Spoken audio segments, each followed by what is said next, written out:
But so you'll see what's here, and you'll understand the debate and the various ideas. We began with Rachel's excavation of this area, right? So this was 2017. In 2019, they excavated from the string back for a 5 by 10 meter, and then another part of another square further to the south. So we've been working along this bulk line and sort of a subsidiary bulk in here so as to leave this architecture intact. What we have found is a series of cobble levels. Let me just say, to the point where we have the cobble queen of the day, the person who finds the most cobbles, and today's cobble queen is Jenny. Jenny! Cobble queen! Okay. So, from earliest to latest, that cobble layer continues across, and you can see it in this section. The next one up continues around through there. I'm standing on it. Third one continues around over these boulders, so the boulders are sitting on the, whatever that is, the second one from the bottom, and then cobbles come in at their top. The next cobbles, so boulders sitting on that cobble surface, another set of cobbles come in at their top, come around here. So what we have is the sequence of cobbles, a fill, which has been quite consistent. It's gray with chalk, seemingly intentional chalk inclusions, no pottery, no faunal. When it dries, it becomes like cement. It's one of those where when you try to pick it, your pick goes boing, right? It's one of those.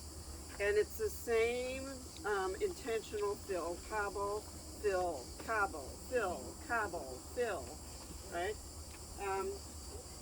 We have the boulders are preserved at this level, sitting on the cobbles, with cobbles meeting their tops. At that level, sitting on these cobbles. And then we have walls up in there, all right? So that's the sequence. The question is, what is it? All right, also I should say, they were preserved stepped like this. We've removed collapsed, eroded material, largely modern, and this is what was left. And there's also a rectangular cut in here, which seems to be relatively modern.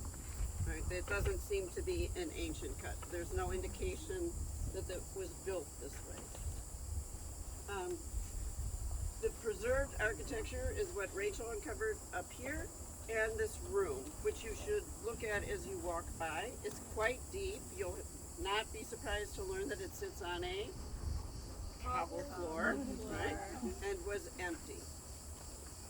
So, was this a series of huge stone cobbled platforms where at some point they decided to raise it, right? And then they built another one on top, fill, cobbles, another one? Or was this a single intentional fill, say for a podium or a terraced area, in which case these boulders would be to stabilize the whole thing, right? They wouldn't have functioned as walls. The only actual architecture we have well preserved is that room. Unclear how it functioned. If it was an underground room, right, the surface would have been up here. Look, the whole thing is absolutely monumental. This is a huge amount of work. There's none of the staff here or people who have visited can think of anything comparable in the Middle Bronze Age. It would appear to be some kind of open air, monumental hilltop site, which typically is cultic, right? So your temple or your high place was always at the highest place. Humans came up, God came down, and that's where you met, right? So ziggurats are an artificial mountain. In the Bible, the Bama is a high place. So this, given the whole context, given how monumental it is, a reasonable guess is that it was cultic. And Josh has the, right, the cultic assemblage that would go with it. He has an assemblage that would suggest there was some cultic site in this immediate area. Anything you want to add? No, I think no. This is great, and it's right now it's an enigma. We don't have good parallels, right? And so we have to figure out what this is. And as you said, Rachel excavated part of it over there, and we sort of thought it was a building, and now we think it's a huge platform, and we really are unsure. I have a question. Why haven't we found any cultic stuff here yet? Because we haven't excavated in the Middle Bronze Age. For the most part, we're just exposing it, but what we haven't. We found almost no material contemporary with what we think the use of this structure is, except over here where Rachel found a series of large storage vessels from the Middle Bronze Age. That's primarily the way in which we're dating the whole structure, because we don't have good material coming from in between the constructional fills yet. So there's a lot we don't know. But our pottery has been predominantly Middle Bronze, and as we go down with more and more Early Bronze.